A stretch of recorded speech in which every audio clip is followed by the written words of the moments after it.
নাটোরে নানা আয়োজনে রাবিয়ান নাটোর জেলার আয়োজনে বার্ষিক সাধারণ সভা ও সাংস্কৃতিক অনুষ্ঠান। নাটোর জেলার প্রতিনিধি মোহাম্মদ সোহান সরকারের পাঠানো তথ্যচিত্রে দেখুন বিস্তারিত। বর্ণাঢ্য শোভাযাত্রা, আলোচনা সভা ও সাংস্কৃতিক অনুষ্ঠানের মধ্য দিয়ে নাটোরে বার্ষিক সাধারণ সভা অনুষ্ঠিত হয়।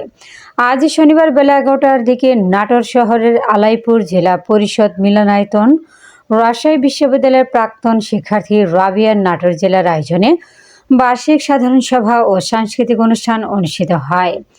এ সময় উপস্থিত ছিলেন রাবিয়ান অ্যাডভোকেট এম রুহুল কুদ্দুস তালুকদার দুলু, রাবিয়ান ডক্টর নুরুল ইসলাম, রাবিয়ান নাটোর জেলার সভাপতি রুহুল আমিন তালুকদার টগর, বিশিষ্ট শিল্পপতি শামসুল ইসলাম মল্লিক, নাটোর জেলা রাবিয়ানের সদস্য সাইফুল ইসলাম পলাশ, হাবিবুল ইসলাম হেলাল, আবু হাসান তালুকদার, শ্রী অরুণ ঘোষ, আব্দুর রহিম, শাহজাহান আলী, এম জাহিদুল হুদা সহ রাবিয়ানের নেতৃবৃন্দ উপস্থিত ছিলেন।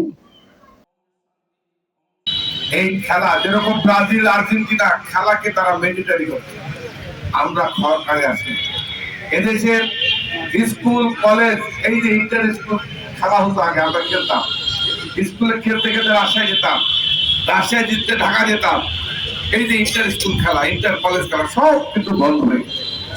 এখন আমরা আগামী দিনে যদি বিএনপি রাষ্ট্রীয় ক্ষমতা যায়, এই খেলাধুলাকে সবচেয়ে বেশি প্রায়োরিটি দেবে এবং সবচেয়ে বেশি প্রায়োরিটি দিয়ে এদেশের খেলাধুলো, কারণ এই স্পোর্ট সারা পৃথিবীতে আজকে একজন খেলোয়াড়, একটা ক্রিকেট খেলোয়াড় বাংলাদেশের প্রতিনিধি, বাংলার দেশকে পৃথিবীর মানচিত্রে পরিচিত করার জন্য অগ্রণী ভূমিকা পালন করে। আমরা চাই এই নাটোরের খেলোয়াড় এবং বাংলাদেশের খেলোয়াড় আগামী দিনের জন্য তারা সুনামের সাথে কাজ করতে পারে। এই জন্য আমরা